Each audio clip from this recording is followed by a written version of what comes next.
So now we'll study about the MSC class 1. MSC class 1 basically consists of two polypeptide chain, that is alpha 1 and alpha 2, and one beta 2 and one alpha 3. So this alpha 1 and alpha 2 arranged on the same side and beta 2 is arranged on the another side. So basically one chain consists of alpha 1, alpha 2 and alpha 3. Another chain consists of beta 2 peptide chain, and these chains are joined together with the help of the disulfide bridges.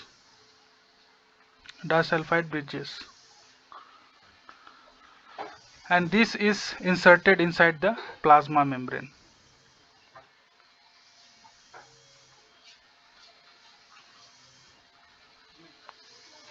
And this chain is cleavable with the help of the papain.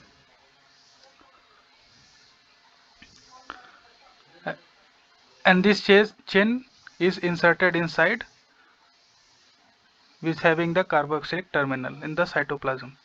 So basically what happens in the cell, suppose this is cell and this MSC class 2 molecule is generally remains outside of the cell, which having alpha 1, alpha 2 and alpha 3 chain, and in another arm there is one beta 2. So this is joined inside the this penetrates through the plasma membrane into the cytoplasm, and this chain is cleavable by the papain. So this is the structure of the MSC class 1, and these chains are joined together with the help of the disulfide bridges.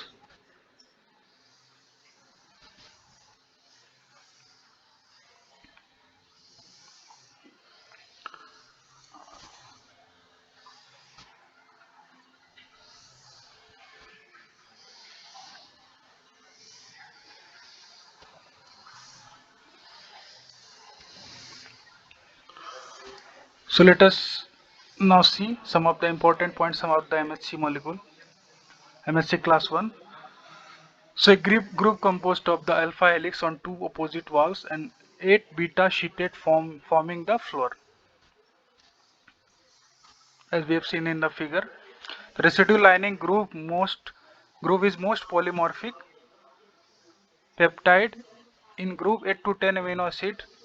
Long specified amino acid on the peptide require anchor site in the groove.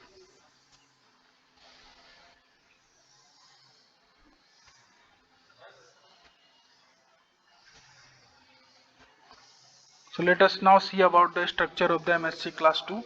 So this is the structure of the MSC class 2 molecule, where there are having alpha 1 alpha 2 chains on the one side and beta 1 and beta 2 chain on the other side. If we compare with the MSC class 1, then there is alpha 1, alpha 2 and alpha 3, and there is beta chain is there, and these are connected by the disulfide bonds, and this is inserted inside the plasma membrane. And when in class 2 MHC, there is one alpha 1, one alpha 2, and one is beta 1 and beta 2. And this is the structure of the class 2 MHC. And this is amino terminal, this is carboxylic terminal. This is inserted inside the plasma membrane.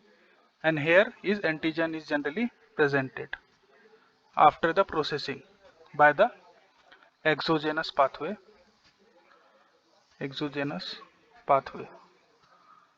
That means the antigen which resides outside the cell is taken inside by the endocytosis or exocytosis, endocytosis or by engulfing, endocytosis or by engulfing by formation of the pseudopodia by the exogenous pathway is processed with the help of the MSC class 2. So this is a structure of the MSC class 2, and these are the disulfide bridges. And there is also presence of the aldehyde groups, one on the alpha 1 and alpha 2 position and another on the beta 1 position.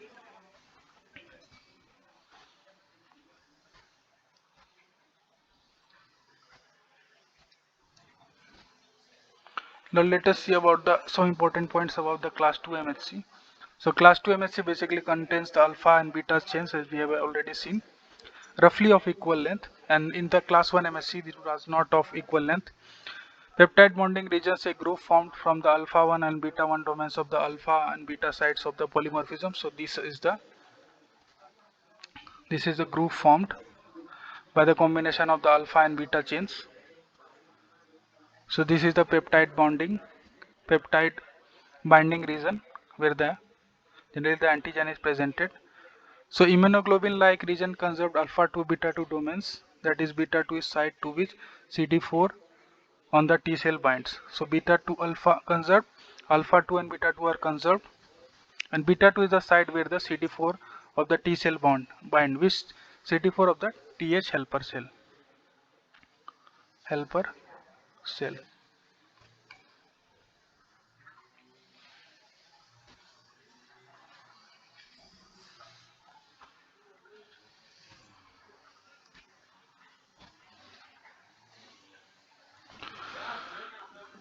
So peptide binding groups for class 1 and class 2 MHC are structurally similar. So these two groups which are formed by the, suppose this is alpha 1 and beta, so this forms a group. In case of the class 1 MHC there is beta and alpha and alpha. So this group is formed.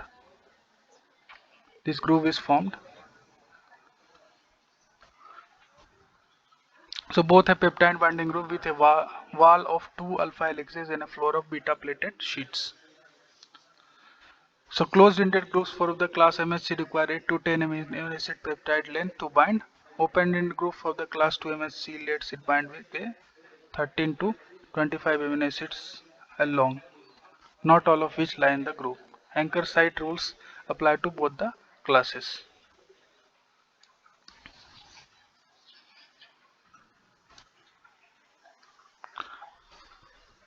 So these are the human MHC genes. For the class 1 we have DP, another cluster having the DQ and DR. In the class 1 there is B, C and A. So combination of it produces DP, DQ and DR. So these are the class 2 and class 1 MHC genes. Class 2 is having DP, DQ and DR, and class 1 is having the BCA. So this is the genes present for the class 1 and class 2 MHC.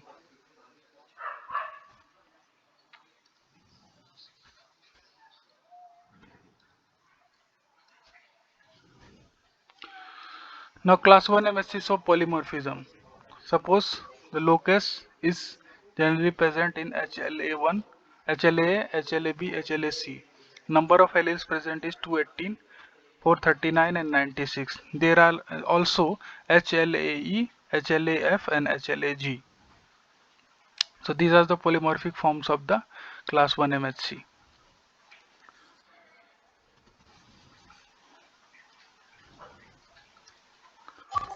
And similarly, there are the polymorphic forms of the class 2 MHC like HLA-DPA, HLA-DPB, and these are the number of alleles as you can see.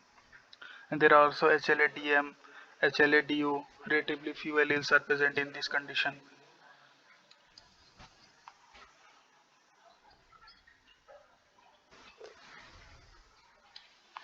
So comparison of the class 1 and class 2 is MHC structure we have.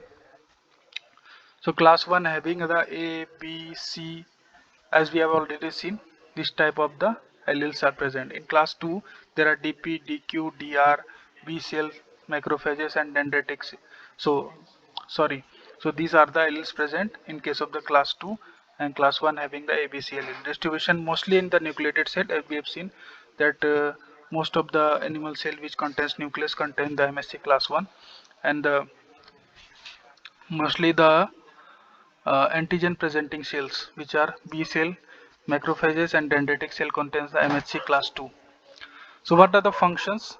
So class 1 is having the function present antigen to cytotoxic T cell, that is TC cell, with the help of the CD8 plus receptor, and the so function of the class 2 MSC is to present the antigen to TH cell and with the help of the CD4 plus receptor. So result will be the T cell mediated cytotoxicity and T cell mediated help. Okay.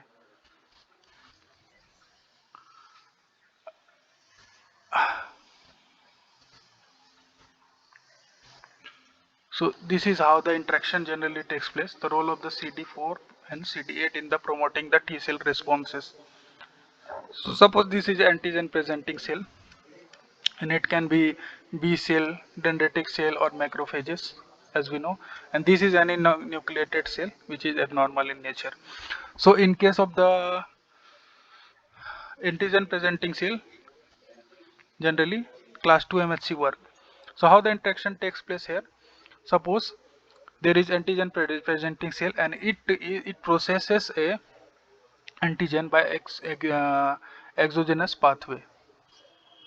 Okay, so it is taken to the cell surface with the MHC class 2, and suppose this is antigen.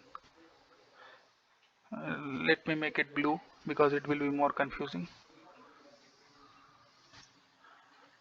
Suppose this is blue in color, this same color. So this antigen is here, and it combines with the helper T cell, because antigen presenting cells represent is to the helper T cell with the help of the MHC class 2. And another contact is important here, that is the with the help of the CD4 molecules. So there is MHC class 2, it combines with the another helper T cell with the help of the antigen with presentation, and it is combined with the help of the CD4 plus receptor. Okay. In case of the abnormal cell, normal nucleated cell, suppose it processes a endogenous antigen.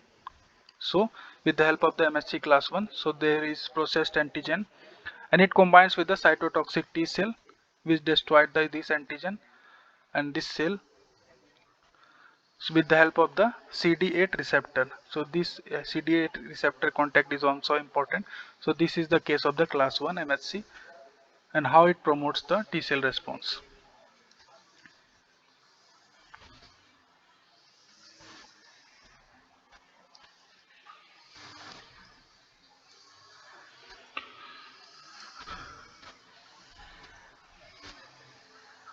So again, co-stimulation is necessary for the T cell activation. Why?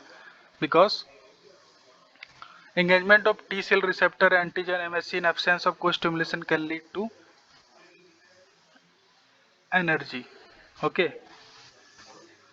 Engagement of the co-stimulative molecule in the absence of T cell receptor engagement result in no response. There will be no response. And activation only occurs when the both TCR and co-stimulative molecules are engaged with their respective ligands. Okay. So co-stimulation is necessary. Downregulation occurs with the CTLA4 interacts with B7. CTLA4 sends inhibitory signals. Okay, so downregulation happens with the help of CTLA4. So dual signaling is necessary for T cell activation. Suppose this is MHC and it encounters the T cell receptor, and there is CD4 or 8 antigen presenting cell contact.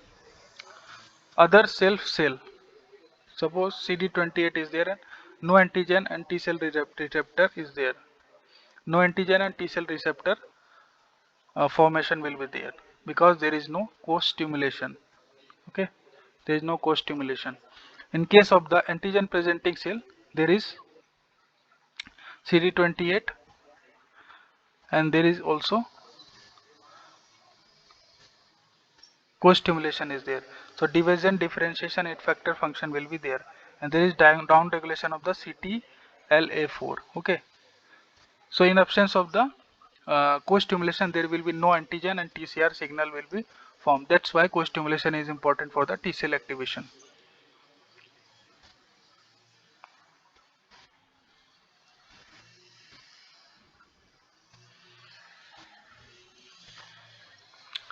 So how the T cell are selected and education, how their education is done.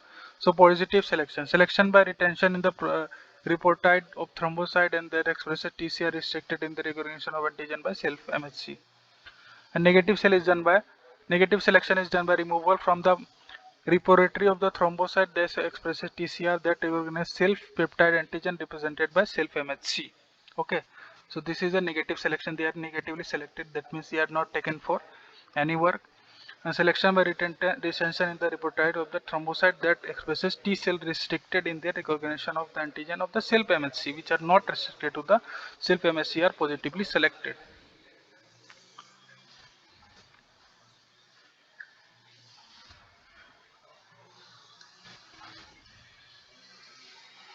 So what is MHC restriction?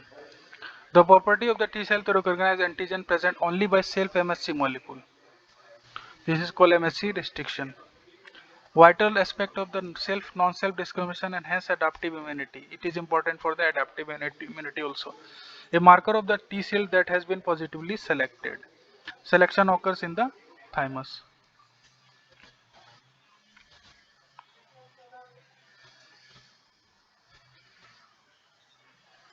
This is the MHC restriction.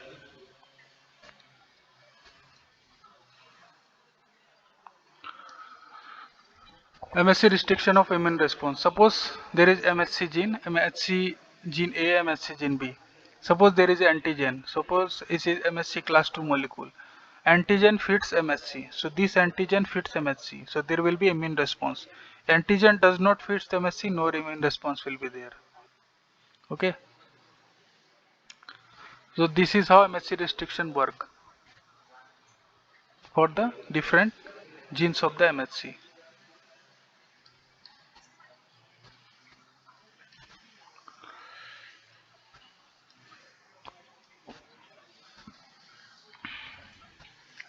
Now let us see about the MHC and T cell receptor recognition of the antigen. Suppose there is T cell and this is T cell receptor, this is MHC A. And suppose this is T cell receptor, there is MHC B. And this is T cell receptor MHC A. Okay, suppose X antigen is encountered, here X antigen is encountered, here Y antigen is encountered.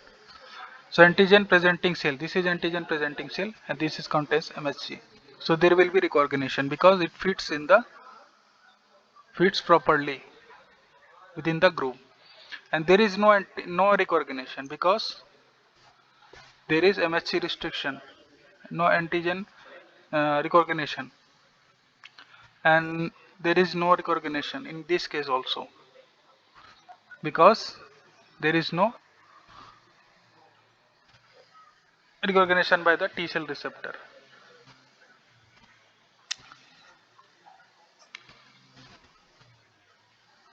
This is called the MHC restriction.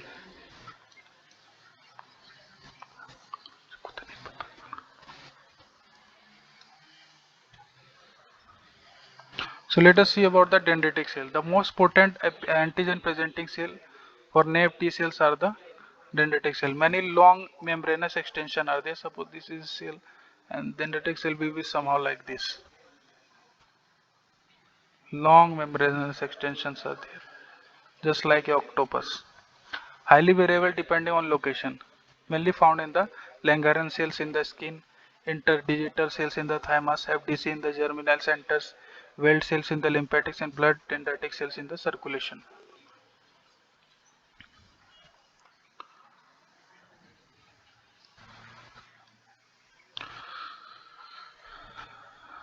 So only the mature dendritic cell activates the T cell. Okay. An immature dendritic cell does not activate the T cell. So mature dendritic cell and T cell will lead to the activation and proliferation of the T cell.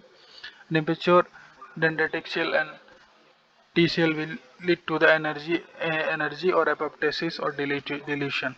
Okay. These things are these things you must keep in mind.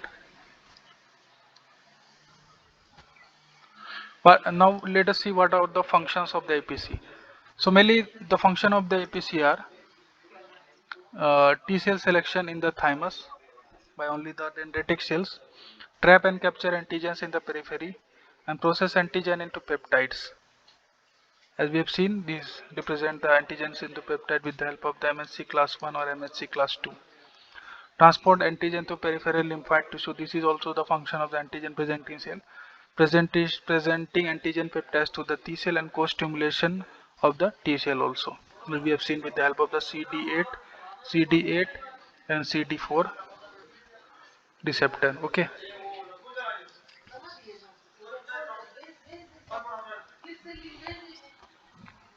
Now let us see about the T cell activation. Requirements to two signals, mainly specific recognition of antigen peptide with the help of the MHC via antigen receptor, and second, co-stimulation of the signal from the APC, as we have seen. And signal 1 alone leads to the unresponsiveness, because when MHC encounters another T cell, and this is suppose a antigen presenting cell, and there is no co-stimulation with the help of the CD8 or CD4 plus receptor, so this lead to the unresponsiveness, energy or deletion or apoptosis. Okay.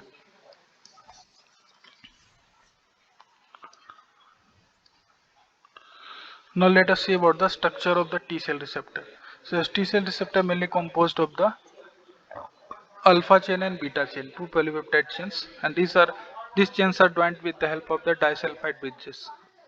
Okay, so upper region is called the variable. This region is called the variable region, and this is called the constant region. This is called the constant region. This is variable region, and this is the hinge region where the disulfide bond joins the two polypeptide chains. This is alpha and beta chains.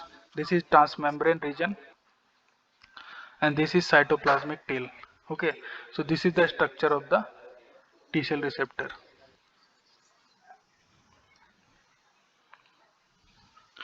So let us see about the structure of the T cell receptor in detail. So two polypeptide chain alpha beta roughly of the equal length, as we have seen. These two are of equal length. Both chain consist of variable and constant region. Alpha chain V regions has a joining J segment. B chain V region has both A, J and diversity segment. Okay.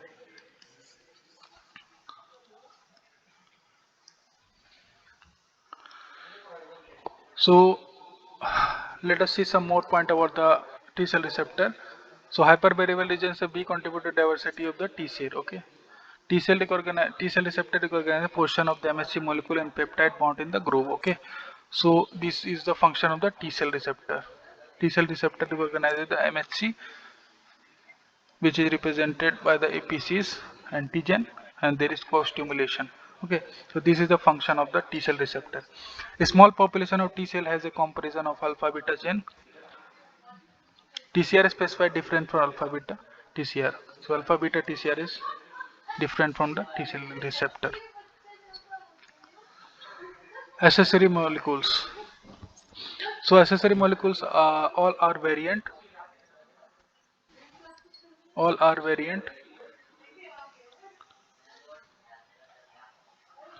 increases adhesion between the two engaged cells. Some shallow increase expression in the response to cytokines.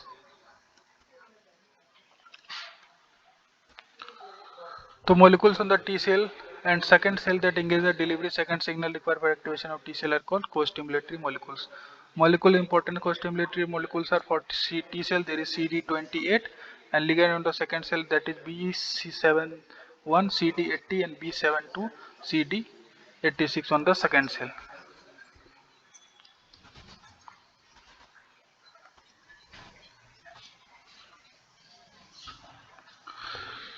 So interaction of the T cell.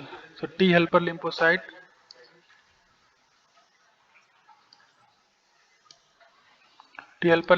interact with the antigen presenting cell with the help of the interleukin 1, interleukin 6, TNF alpha, IL-12 and IL-15 with the help of the LFA3 and ICAM1. Okay, and T cell receptor of the T cell receptor joins with the MHC class 2 with the help of the CD4 and CD28. with the help of the TNF beta, INF gamma, CM, CSF and IL-4. So this is how TH cell and the antigen presenting cell interacts. Okay.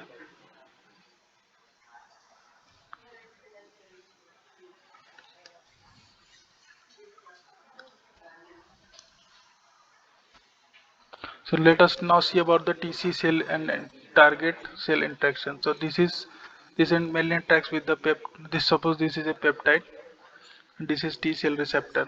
So this is mainly co-stimulated by the CD8, and this is function of the peptide presentation is mainly done by the MHC class 1 on the target cell, and other co-stimulation required by the LFA1 and ICAM1, LFA2 and LFA3.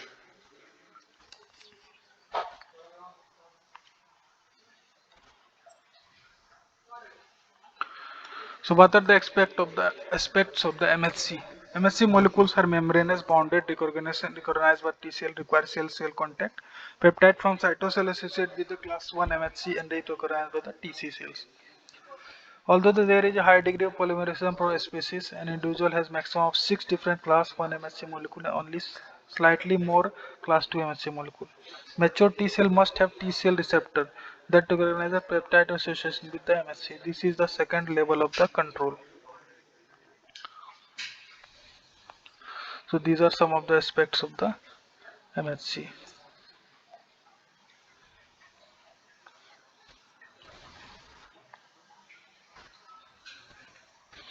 So let us see some of the diseases associated with the HLA. That is angine spondylosis, Retired's disease, acute intranous liveritis, Prosperous vulgaris, and dermatitis hebdomadalis. Associated alleles are these are associated alleles. You can see these are the risk involved. Thank you.